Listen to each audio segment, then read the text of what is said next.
Nakon što je obavljeno potpisivanje ugovora i uručivanje rješenja za 5 diplomiranih ekonomista i jednog pravnika, načelnik opštine Lopare Rado Savić, sa kojim je bio i predsjednik Skupštine opštine Milenko Ristić, upoznao je buduće pripravnike sa obavezama koje stoje pred njima. On ih je također podsjetio i na korist koju dobijaju ovom vrstom jednogodišnjeg angažmana. Savić je naglasio da aktivnost angažovanja pripravnika u lokalnoj upravi opštine Lopare ima kontinuitet.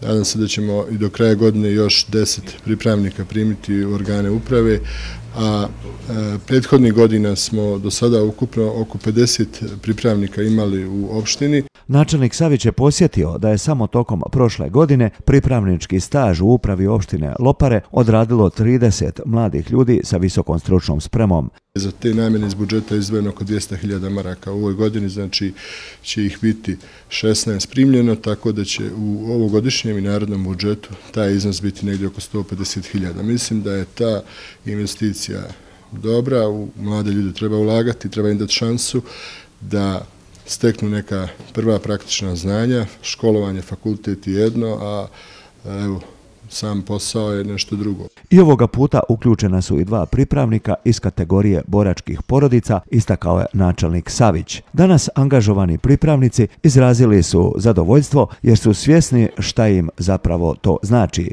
Na svu sreću, evo sada sam izabran da odradim pripravnički staž u opštini Lopare. Mislim da je ovo prava sredina i mjesto za odrađivanje pripravničkog staža i nastojat ću da se trudom i zalaganjem odužim. Ovdje ću da naučim prije, znači, nego što nastavim da tražim taj stalni posao, tako da smatram da je veoma značajan korak, jer je danas veoma teško naći posao.